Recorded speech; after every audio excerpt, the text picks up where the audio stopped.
warahmatullahi wabarakatuh.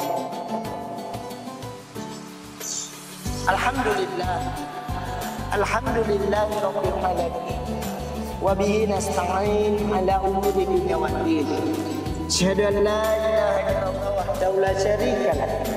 Wa asyhadu anna Muhammadan abduhu wa rasuluhu la nabiyya ba'dahu. Sebagai hamba Allah Subhanahu wa ta'ala, kita bersyukur kepada Allah Subhanahu wa ta'ala. Allah limpahkan segala nikmatnya buat kita. Salah satunya adalah nikmat umur panjang. Umur panjang ini penting, hadirin yang dirahmati Allah Subhanahu wa ta'ala. Apalagi kita sampai di bulan suci Ramadan ini. Saya mau mengambil satu cerita dari hadis Rasulullah SAW.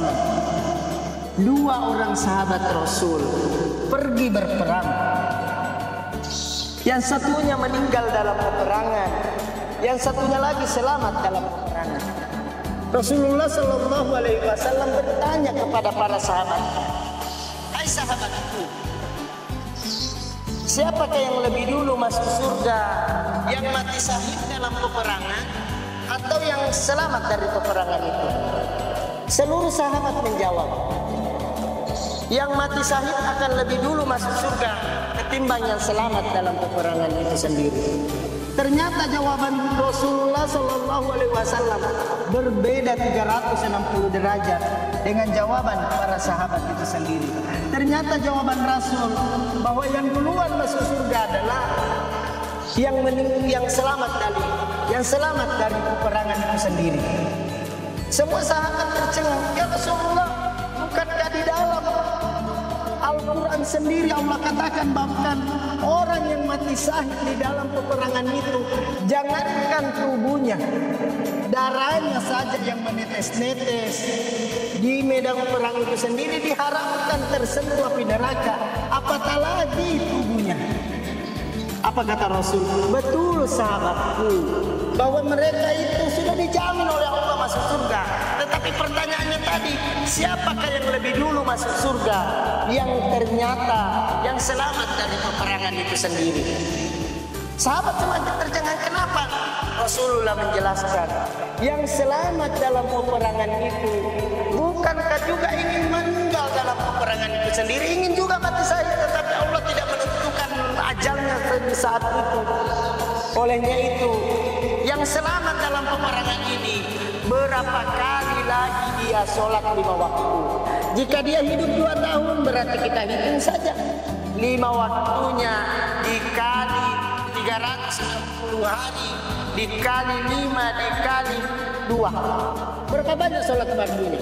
Belum lagi sholat sunnahnya. Sementara yang sudah meninggal tidak bisa lagi melaksanakan sholat, tidak bisa lagi melaksanakan sholat sunnah. Begitu pula dengan puasanya. Puasa Ramadan yang kita kerjakan saat ini, hadirin yang dirahmati anak-anakku yang ada di SMP Negeri 9 Bontang, serta anak-anak di seluruh yang bisa menonton apa yang kita sampaikan pada saat ini. Hadirin yang dirahmati Allah Subhanahu wa ta'ala, kenapa yang selamat dari peperangan ini lebih dulu masuk surga ketimbang yang mati syahid? Dia masih bisa melaksanakan haji. Jika dia 2 tahun lagi hidup, berarti dia masih melaksanakan haji 2 tahun, 2 kali.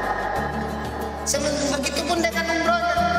Umroh setiap bulan dia bisa melaksanakan umroh. Kalau 2 tahun dia hidup setelah peperangan itu, berarti berapa kali lagi dia umroh? Bukankah itu ladang pahala? Sementara yang sudah meninggal, yang mati syahid ini, idza mata banu Adam apabila anak cucu Adam telah meninggal dunia, putus segala amalnya kecuali illa min talatin, kecuali 3. Sedekah jariyah, sedekahnya yang bermanfaat. Yang kedua, ilman nafi'ah, ilmunya yang berguna. Yang ketiga, yuladun soleh, doa-doa anak yang soleh. Itu saja yang dia terima, mengalir kepada orang yang mati syahid tadi. Sementara yang masih hidup, umpama seperti kita ini, untung Allah masih berikan kita umur panjang.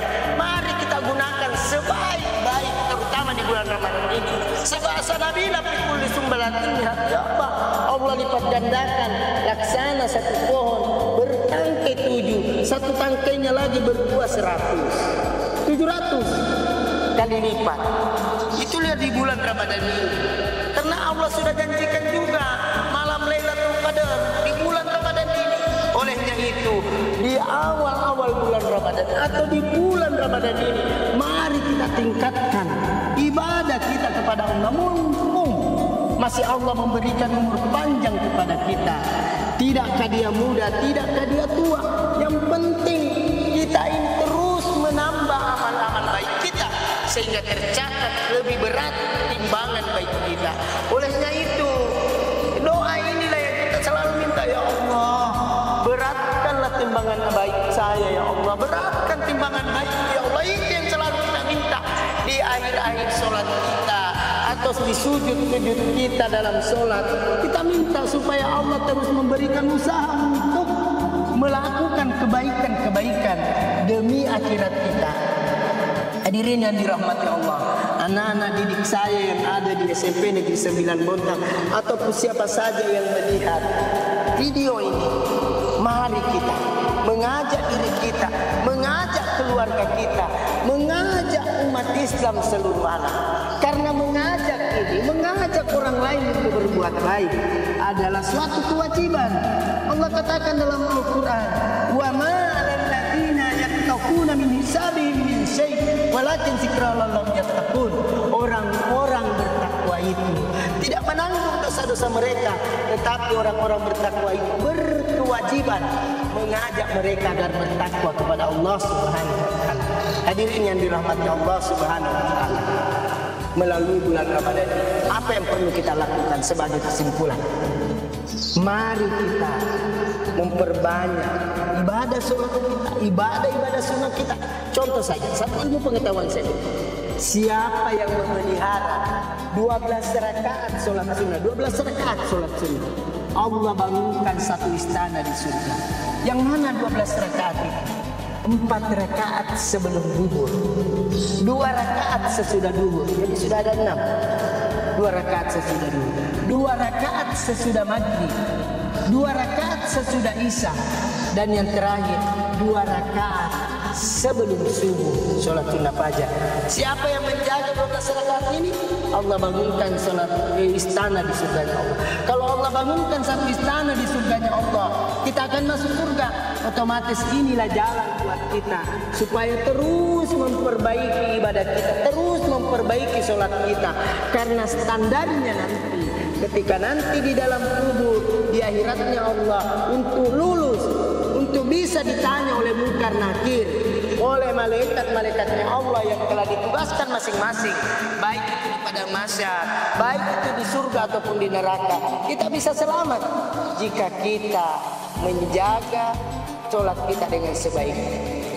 Olehnya itu, sebagai kesimpulan, tiada lain yang selalu saya minta buat diri pribadi saya, buat kita semua, mari kita terus fastabiqul khairat, berlomba-lomba dalam kebaikan dengan penuh ketulusan, jangan mengharapkan imbalan. Apa-apa yang kita kerjakan tak perlu imbalan itu belakangan, biar Allah saja yang membalas apa yang kita kerjakan. Mungkin ini saja yang Bapak sampaikan. Lebih dan kurangnya mohon dimaafkan jika ada kata salah. Itu karena itu baik semata-mata dari Allah Subhanahu wa taala. Jika itu salah, berarti itu datangnya dari pribadi saya sebagai manusia biasa. Mohon dimaafkan. Mari kita tutup dengan doa kifaratul majelis. Subhanallah wa bihamdihi, subhanakallahumma wa bihamdika, asyhadu an la ilaha illa anta, astaghfiruka wa atubu ilaik. Wassalamualaikum warahmatullahi wabarakatuh.